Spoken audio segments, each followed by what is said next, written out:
Current affairs का जो तैयारी होता है mostly that is very much random because every day we read news. तो इसमें मैंने यूपीएससी में हमेशा बोलती हूँ कि पेरेटोज प्रिंसिपल बहुत ज्यादा वर्क करता है। आपको अपना 80% एफर्ट है जो वो उन्हीं टॉपिक्स पे डालना चाहिए जो टॉपिक्स बार बार यूपीएससी पूछ रहा है। अभी एक तरीका आरटीआई पढ़ने का ये हो सकता है कि आपने सिंपल फैक्ट्स रट ली and then you are sitting for the exam, but that will serve the purpose of prelims, that will never serve your purpose for mains. Mains will always look for the depth. Hello everyone, this is Shivali Thakur. I recently secured rank in UPSC CSE 2024, and today we are here with Civils Daily to discuss about the current affairs, which is a major issue in most of the times in our UPSC preparation.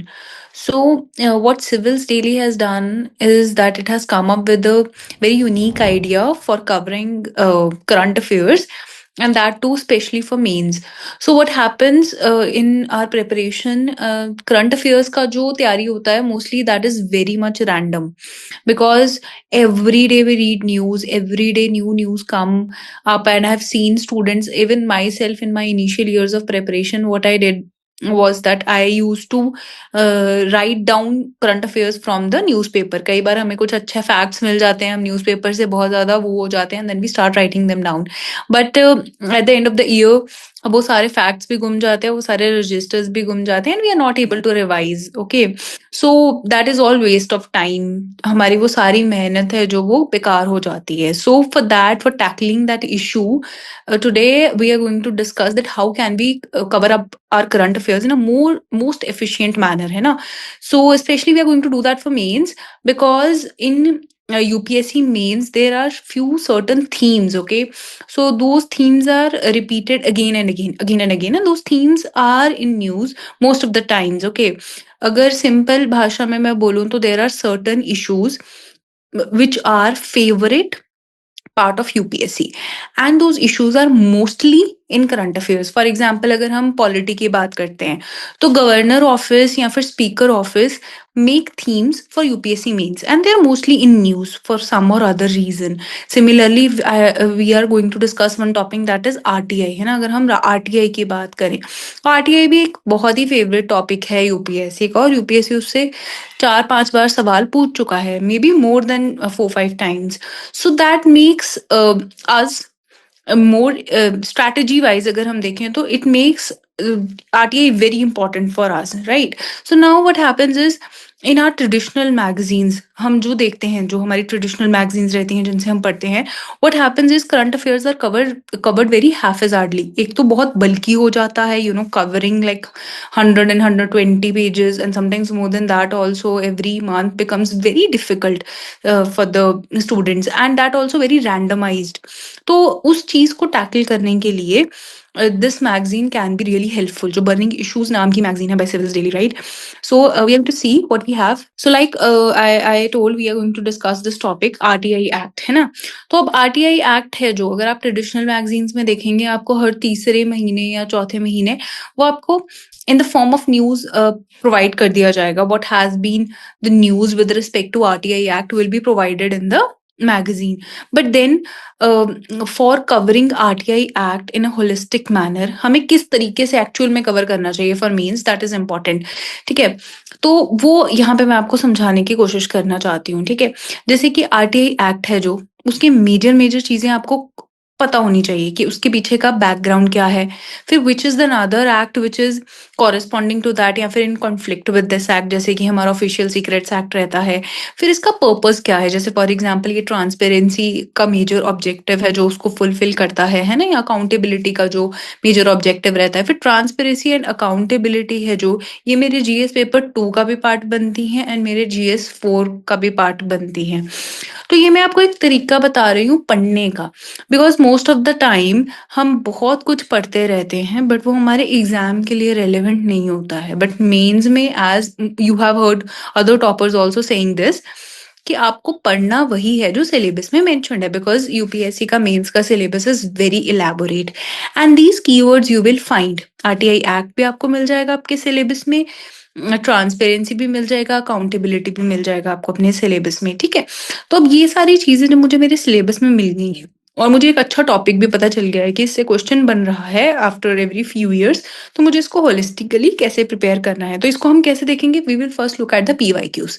ये देखिए, so first in this magazine you will find out कि ये news में क्यों है। कि RTI act है जो उसके एक तो 20 इयर्स कंप्लीट हो गए, ठीक है, it came in 2005 and now it is 2025. That is one of the reasons it can be asked again in the examination. Another is DPDP Act 2023 वाला जो न्यूज में है, ठीक है, it has also a lot of concerns with respect to public officials, तो इसीलिए which is corresponding to the objectives of RTI Act. So that is something which is making RTI Act very important. ठीक है, तो now अब हम जब हम इस मैगजीन से पढ़ेंगे, we will first have a idea of the background and the evolution of the act, that why did this act actually came up, है ना। तो उसमें we can read about the official secrets act. तो official secret acts के जो भी justifications थे, because it is in contradiction to RTI act. Official secrets act कहता है कि सरकार हमारे से कुछ सीक्रेट्स रख सकती है, by with respect to national security, with respect to protection of strategic interests of the state. So all these things make gives justification to the government in keeping certain secrets from the citizens of the country. But at the same time, the objectives of RTI Act are very different, है ना। तो इसमें आपको क्या देखने को मिलता है RTI Act में? ये government has to give the information if a common citizen is even putting an application with respect to any information, है ना। तो that is something which is in contradiction. अब ये वाला जो contradiction है, ये ऐसे तो आपको दिमाग में नहीं आएगा ना। आपको सिंपल अगर ट्रेडिशनल मैगजीन में करंट अफेयर्स में एक पॉइंट दे दिया गया कि आरटीआई एक्ट में ये डेवलपमेंट्स हुई हैं, that's it. But this contradiction has been put as a question by UPSC in one of the PYQs. So that makes it important for us to be aware of these contradictions, है ना। तो अगर ऐसा contradiction हमारे exam में हमसे दोबारा पूछ लिया गया, so that will be a boom for us, because we will be aware, हमें उस चीज के बारे में हम थोड़े से फेमिलियर होंगे, because we have read that particularly in one of the magazines, है ना। तो उस तरीके से जो मेजर मेजर इश्यूज हैं, जैसे मैं यहाँ पे आपको आरटीआई का एग्जांपल दे रही हूँ, पर यूपीएससी की जो मेजर थीम्स हैं जो करंट अफेयर से रिलेटेड हैं, वो कुछ ही हैं। They are not like everything under the sun, there are around, I think ज्यादा से ज्यादा वो 100 थीम्स होंगी। और उनपे अगर आपकी अच्छी कमांड है तो फिर then I think current affair का पोर्शन खास करके मेंस एग्जामिनेशन में बहुत इजी हो जाएगा।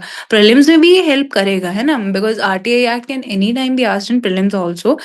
सो but what I am trying to say here is कि it is very important to cover the topics which are asked repeatedly and which are related to the syllabus, and that is something which this magazine is providing in a very diligent manner, I think. Okay, तो यहाँ पे आपको objectives, purpose भी मिल जाएगा, जो कि इसका core idea है एक्ट का, वो भी आपको पता चल जाएगा। And with respect to current affairs, जो भी अब नया अगर सुप्रीम कोर्ट का कोई जजमेंट आया है या कोई नई वैल्यू एडिशन हुई है या फिर जो भी फैक्ट्स हैं विद रिस्पेक्ट टू आरटीआई, वो भी आपको एक ही जगह पे मिल जाएंगे।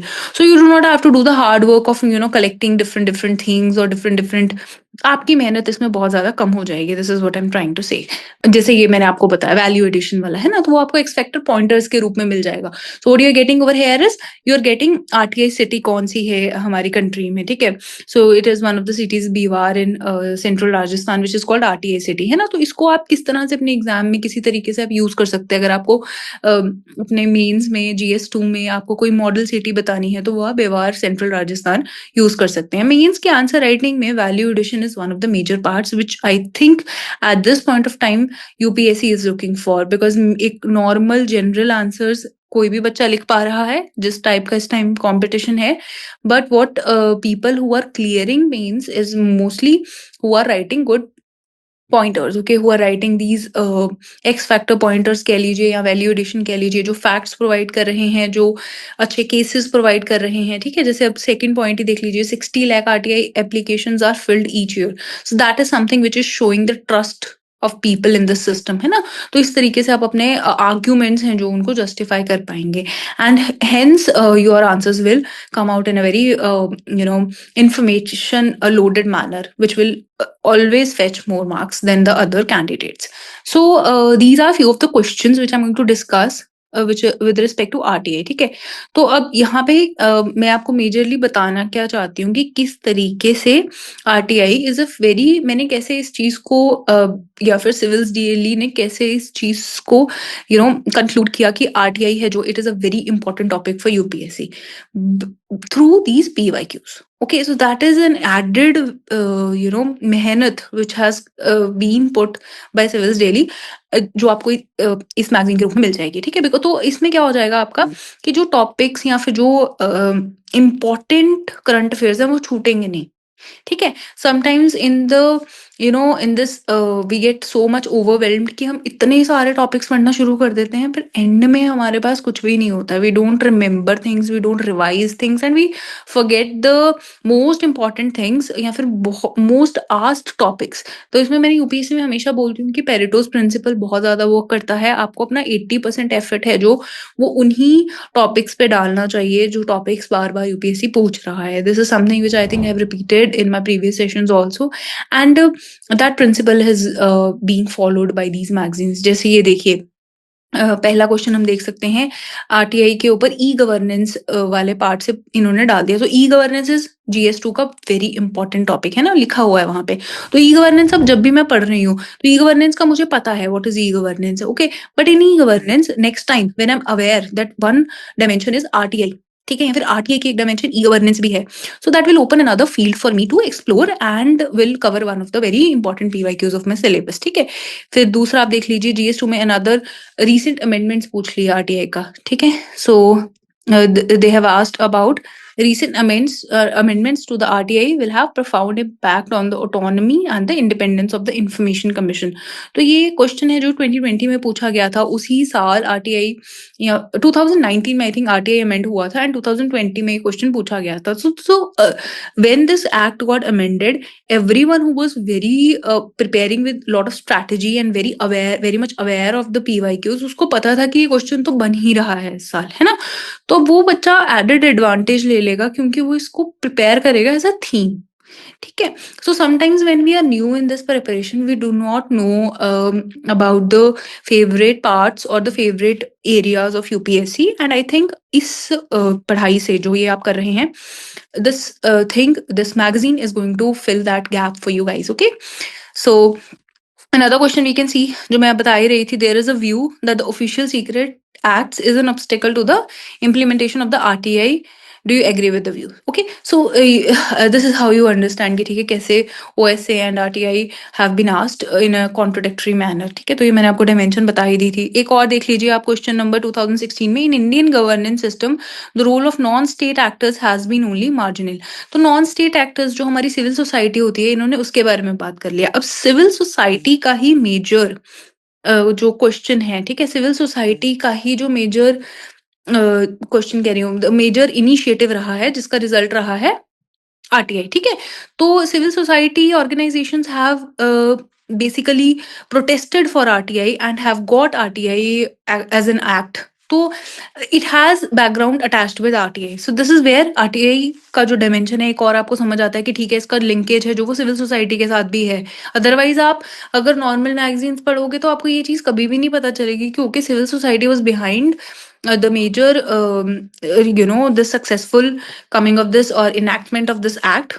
So this is where I am trying to tell you, you will analyze a topic with respect to very diverse manner में, डाइवर्सिटी आपको पता चल जाएगी, ठीक है। जीएस 4 में भी मैंने बोला ट्रांसपेरेंसी और accountability one of the major topics रहते हैं हमारे जीएस 4 में, एंड वो भी आपको देखने को अच्छे से मिल जाएंगे with respect to RTI act के साथ किस तरह से वो लिंक्ड हैं, है ना। तो ये वाली चीजें आपको तभी पता चलेंगी जब आप ये टॉपिक्स को पीवाईक्यूज के साथ अटैच करके पढ़ेंगे, ठीक है।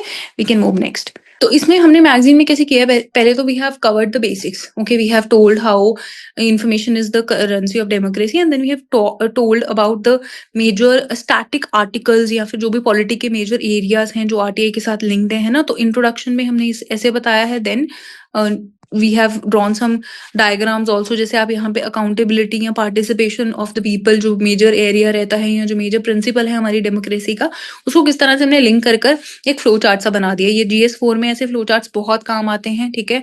आपके आंसर्स बहुत, because you are writing a lot in GS 4, so it is always handy to draw diagrams and just complete the paper in a more presentable manner. We can move next. तो ये fundamental जैसे हमने कर लिया कि किस तरह से जो आरटीआई है उसके साथ मेजर कीवर्ड्स हमें कौन से किस पेपर के साथ आपको जोड़ने को मिल जाएंगे। जैसे executive control versus independent watchdog institutions, ये आपको GS2 में काम आएगा। आरटीआई बेसिकली करता क्या है? राइट टू इन्फॉर्मेशन, एक सिटीजन का जो हक है उसके थ्रू हम क्या कर रहे हैं? बेसिकली हम देख रहे हैं कि जो हमारे पॉलिसी इंप्लीमेंटर्स हैं, यानी कि जो हमारा एग्जीक्यूटिव है, वो हमें इंफॉर्मेशन दे हमारे what ever implementation or whatever public funds they are using with respect to any scheme or anything। तो वहां पे अगर इंफॉर्मेशन रहेगी तो ट्रांसपेरेंसी रहेगी। तो ऐसा जो लिंकेज है वो आपको देखने को कब मिलेगा? जब आप किसी भी टॉपिक को बहुत डेप्थ में पढ़ेंगे। अब एक तरीका आरटीआई पढ़ने का ये हो सकता है कि आपने सिंपल फैक्ट्स रट ली and then you are sitting for the exam, but that will serve the purpose of prelims, that will never serve your purpose for mains. Mains will always look for the depth.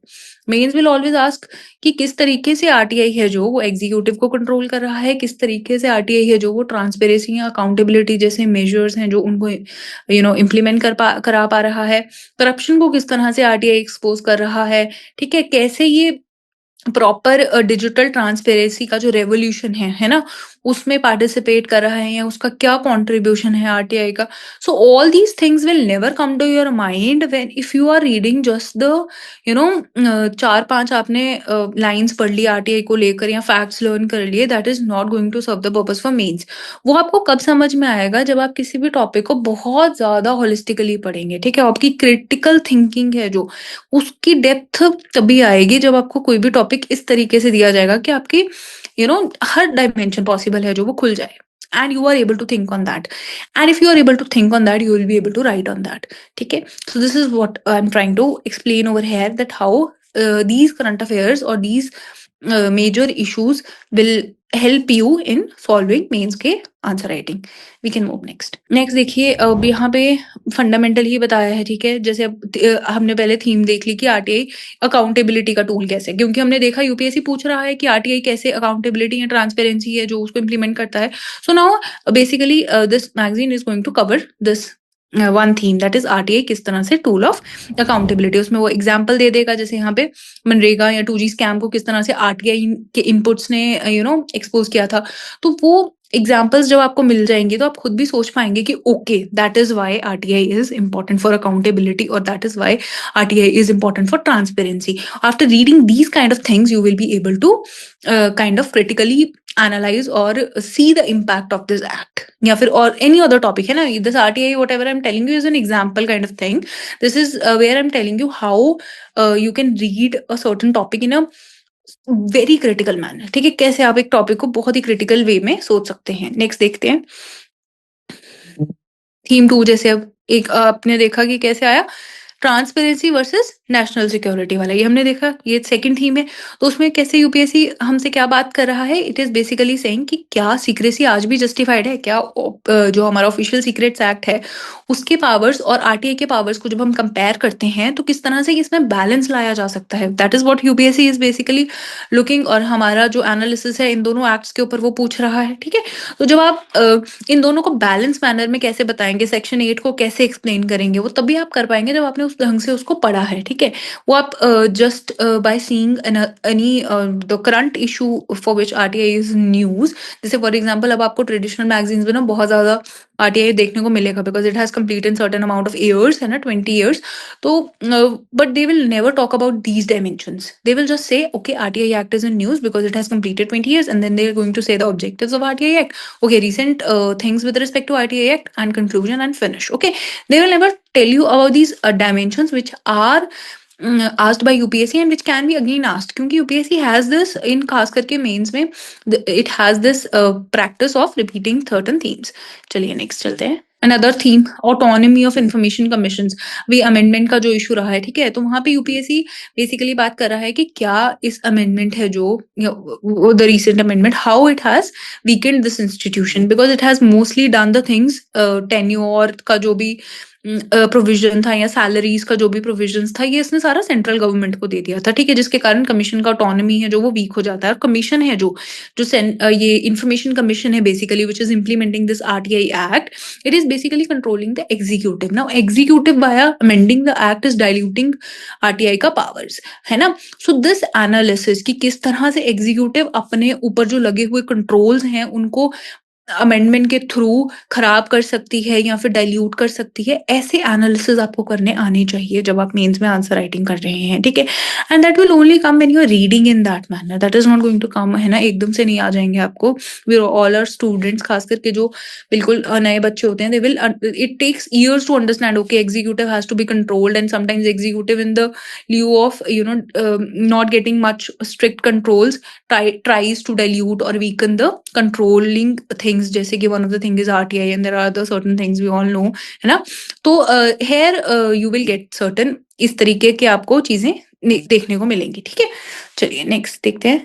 Next is why RTI hasn't fully curved corruption, RTI ने अभी तक corruption को कैसे, अभी तक नहीं, मतलब what are the weaknesses in this act, basically वो यही पूछ रहा है आपसे, सर्टेन डिफरेंट मैनर, है ना। तो this theme is also very well, मतलब these themes are very well addressed in this magazine। यहाँ पे यूपीएससी आपसे क्या पूछ रहा है, बेसिकली वो रियलिज्म पूछ रहा है आपसे, ये आपसे तारीफ नहीं पूछ रहा वो आरटीआई एक्ट, वो क्रिटिकल या फिर कमी है जो इस एक्ट में, जिसके कारण आज भी करप्शन है जो it is in very lucid manner, अभी भी करप्शन अच्छे से चल रही है, और एक्टिविस्ट हैं जो आरटीआई के, जो आरटीआई एक्टिविस्ट हैं उनको थ्रेट्स मिल रही हैं, some activist have been I think killed also, है ना, अगर आप न्यूज बहुत फॉलो करते हैं। तो यहाँ पे हमें समझ आता है कि किस तरीके से हम रियलिस्टिक व्यू ऑफ आरटीआई या फिर ग्राउंड व्यू ऑफ आरटीआई भी प्रोवाइड कर सकते हैं। That is another theme for which UPSC is looking. Next we can move. Next theme is political parties and democratic transparency. This is something same, है ना, power centres किस तरह से government को ट्रांसपेरेंट होने से रोकते हैं, तो that is again a same kind of theme. We can move next. So basically जितनी भी हमने थीम्स डिस्कस की उससे हमें समझ आता है कि किस तरह से यूपीएससी की प्रिपरेशन एक्चुअल में वर्क करती है when we talk about basically mains, है ना। डिटेल्स ज्यादा चेंज नहीं करती हैं, बट जो अंडरलाइंग मेजर्स हैं या जो अंडरलाइंग डायमेंशंस हैं वो बहुत इंपॉर्टेंट रहती हैं, और वो मोस्टली सेम ही रहती हैं। वो हमेशा ऐसे नहीं है कि एकदम से अब आरटीआई पे कुछ नया ही क्वेश्चन बन जाएगा। अब इतने क्वेश्चंस बन गए हैं, इसके बियॉन्ड कोई थीम आएगी, इसका बहुत ही लेस प्रोबेबिलिटी है, रादर है ही नहीं है, ठीक है। तो what is important for you is whatever you are reading, अगर आप कोई इशू समझ रहे हैं तो आप उसको सिर्फ ऐसे नहीं है कि दो आपने न्यूज़पेपर के आर्टिकल्स पढ़ लिए, एडिटोरियल्स पढ़ लिए, and then you read a traditional magazine in a simple, एक पेज पे आपने कोई एक्ट पढ़ लिया। That is not the correct way when you are reading for UPSC, खास करके मेंस के लिए। What is important for mains is कि जब आप कोई टॉपिक पढ़ रहे हैं आप उसके पूरे डायमेंशंस को अच्छे से समझें कि क्या क्या इस पर्टिकुलर टॉपिक से क्वेश्चन यूपीएससी पूछ चुका है, या क्या क्या क्वेश्चंस बन सकते हैं। अब मैंने आपको जितने डायमेंशंस बनाकर बता दिए हैं ना, तो आप तो आरटीआई पे एक पूरा एसे भी लिख लेंगे, ठीक है। You can just make all those pointers as your sub headings and you can write a very good essay also on RTI, ठीक है। Because now you have all the arguments which are positive, which are negative, कमियां या फिर amendments, है ना, वो आपको सब समझ में आ गया।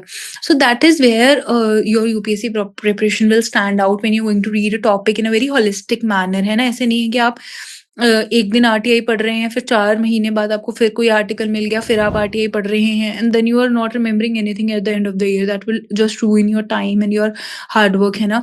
सो वंस यू गेट दिस, जब आपको ये मैगजीन मिलेगी आपको समझ में आएगा कि कैसे मैं एक टॉपिक को एक ही जगह पे अच्छे से होलिस्टिकली हर डायमेंशन या फिर हर पीवाईक्यू के हिसाब से खत्म कर सकता हूँ। We can move next.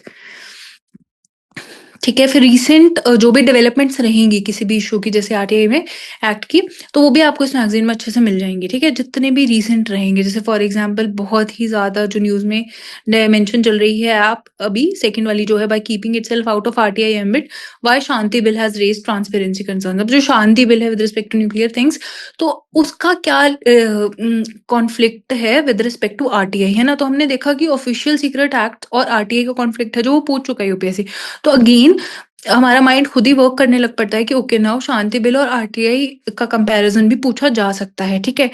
So then you are going to understand the probable new questions which can be asked by UPSC, okay, when you are understanding what has been, this is something we call diving deeper into the minds of UPSC examiner के mind में dive करना, है ना।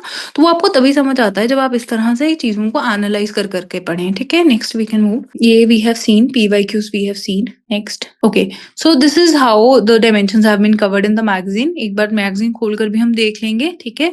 सो किस तरह से आपके तीनों डायमेंशंस हैं जो आप देख रहे हैं कि पेज में आपको आर्ग्यूमेंट भी मिल गया, आपको एग्जाम्पल भी मिल गया, आपका पीवाईक्यू का लिंकेज भी मिल गया, okay. So all now what how we are going to burning issue का अगर हम एनाटॉमी देखें, एक तरह से उसको तोड़कर देखें, तो आपको कैसे एक इशू को पढ़ाया जाएगा in that magazine, that is something which I am trying to tell you.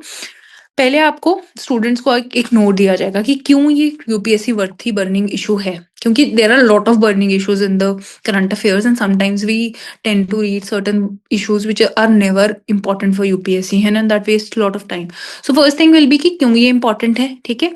Second thing which will be given in this would be dimensions with respect to that topic. जैसे हमने यहाँ पे देखा कि dimension 1, how has RTI redefined accountability. Dimension 2, how does the RTI act reconcile the need for transparency with imperatives of national security, है ना।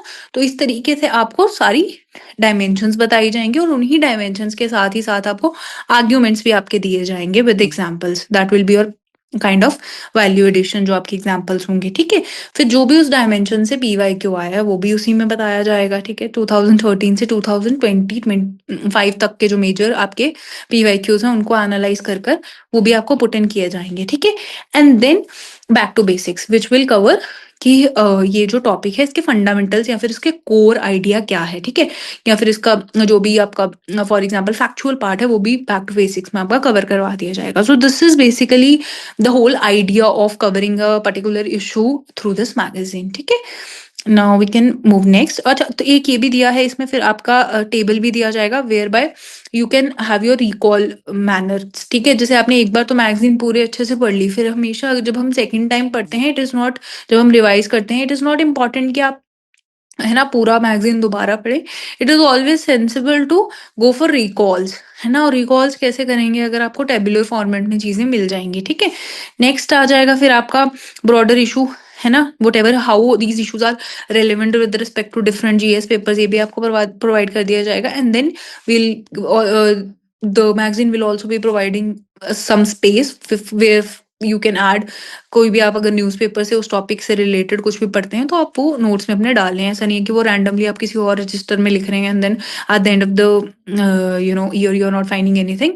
उसके लिए एक स्पेस भी प्रोवाइड कर दी जाएगी so that you can put any new fact और new thing you find in the news, okay, with respect to that burning issue. So this is the whole idea of completing one burning issue, ठीक है। इस तरीके से बहुत सारे issues हैं जो इस मैगजीन में कवर किए जाएंगे। We can move next. एक बार ये देख लीजिए आप, जैसे कि what is the difference burning issues magazine and traditional magazines।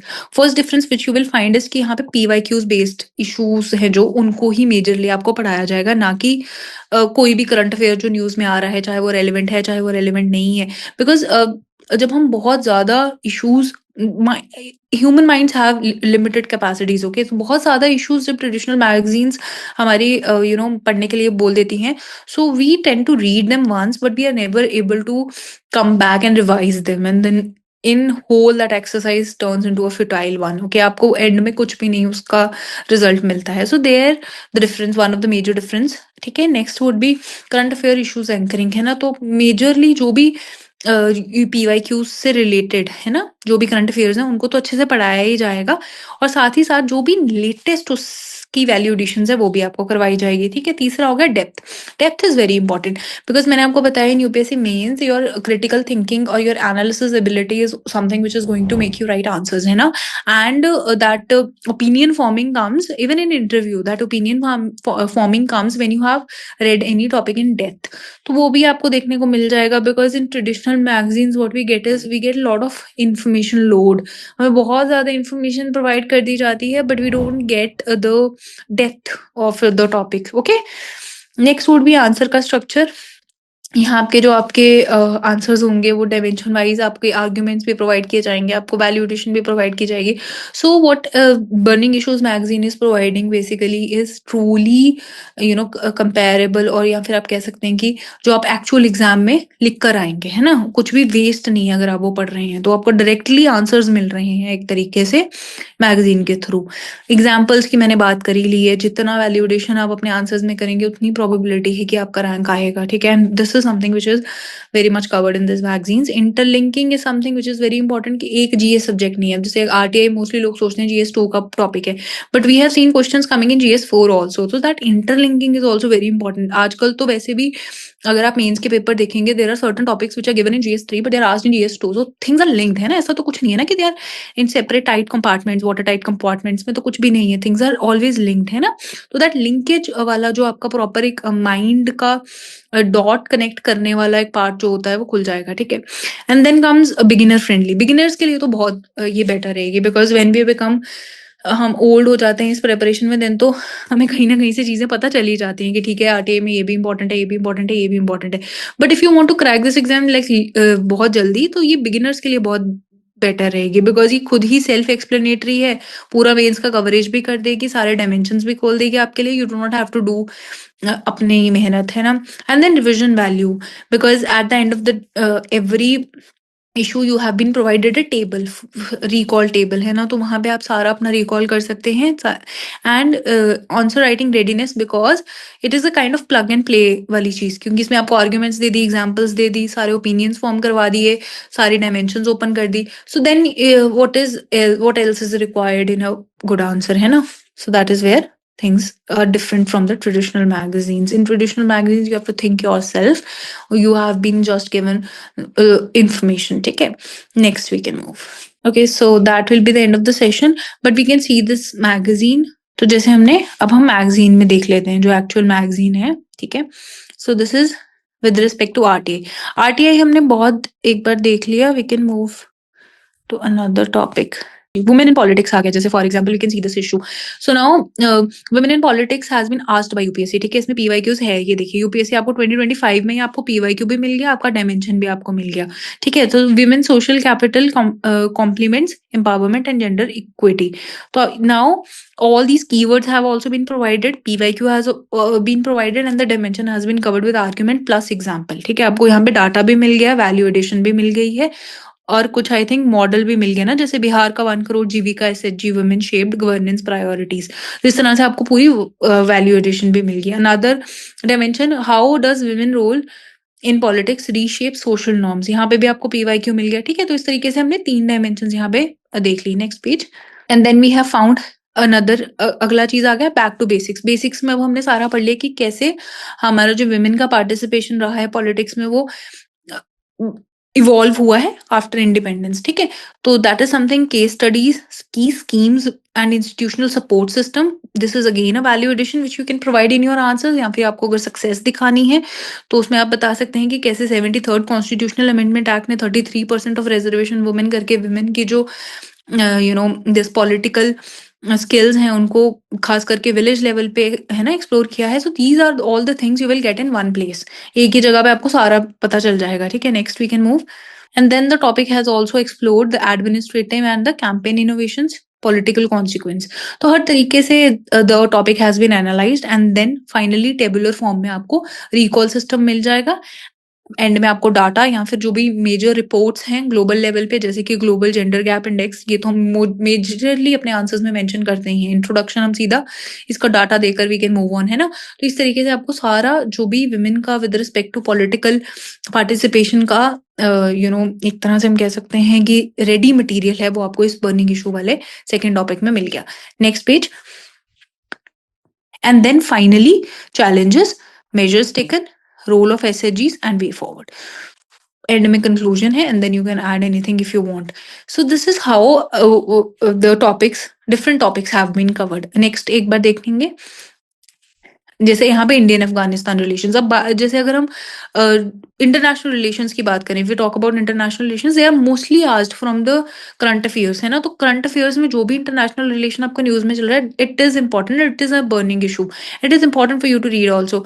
So for international relations most of the topics never read any book और lectures, they just watch or they just cover the current aspects of bilateral relations or the global relations and then that serves the purpose. तो वो भी आपको यहाँ पे dimension के तौर पर बर्निंग इश्यूज में आपको कवर करके मिलेगा. ठीक है. तो इस तरीके से what I'm trying to tell you is कि the whole conclusion of this session is that Burning Issue magazine is going to provide you PYQ linkage by which UPSC favorite themes won't be left out, and you will be able to cover current affairs plus a theme based current affairs. Thereby, only important things will be put in your mind, and that too in a very, you know, very diverse manner. मतलब उनको बहुत ही critically analyse करवाया जाएगा, हर dimension उनके around cover की जाएगी, and then all the value additions which are possible या फिर which are important with respect to that topic will be covered in the magazine, and then you will get everything at one